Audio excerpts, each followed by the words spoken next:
మాతృదేవోభవ అని చెప్తుంది. మాతృదేవోభవ అంటే తల్లి దేవతతో సమానం అని చెప్తుంది.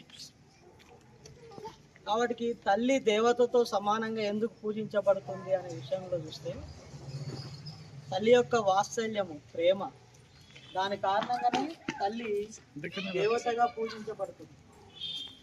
అందరూ దేవతల కల్లా ఫస్ట్ ఎవరినంటే మాతృదేవోభవ అంటే, తర్వాత పితృదేవోభవ, ఆచార్య దేవోభవ, అతిథి దేవోభవ. మాతృదేవోభవ ఎందుకు అంటున్నామంటే, ఒకసారి సూపర్ ఫాస్ట్ ఎక్స్ప్రెస్ బయలుదేరి వెళ్తుంది, మంచి స్పీడ్లో ఉంది. ఆ సమయంలో నిండు గర్భవతి అయినటువంటి తల్లి కడుపు నొప్పి వస్తూ ఉంటే వాష్రూమ్ వెళ్ళామని ట్రైన్లో వెళ్తే ఆ హోల్ గుంట డెలివరీ అయ్యి బిడ్డ పడిపోయింది. పడిపోతే ఆ తల్లి వెంటనే పరిగెత్తుకుంటూ వచ్చి ఆ గేట్ నుంచి దూకి సుమారు 1 కిలోమీటర్ పరిగెత్తి ఆ బిడ్డను తీసుకొని ముందాడుతుంది. తర్వాత ఆ ట్రైన్లో ఉన్న వాళ్ళంతా ఆ ట్రైన్ గొలుసులు ఆగి వచ్చి చూసేవారికి ఆ తల్లికి చెయ్యి విరిగింది, కాలు విరిగింది, మొత్తం రక్తసిక్తం అయిపోయింది. తన శరీరాన్ని చూసుకోవట్లేదు, తన బిడ్డను తీసుకొని ముద్దాడుతుంది.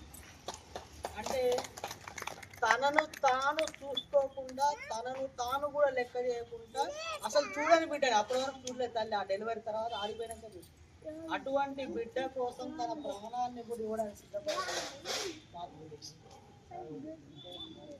అంటే తల్లి యొక్క త్యాగం అట్లాంటిది. అది మనలోనే ఉందా అంటే ప్రతి తల్లి తల్లే.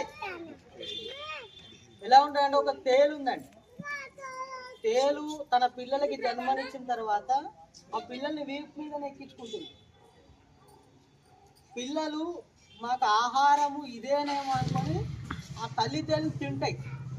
పూర్తిగా తల్లి తేలు చనిపోయిన తర్వాత, మొత్తం అయిపోయిన తర్వాతనే పిల్లలు బయటికి వెళ్తాయి.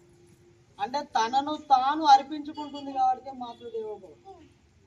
మీరు ఒకసారి కోడిని చూస్తే, కోడి గద్ద కోడిని కూడా ఎత్తుకపోతుంది.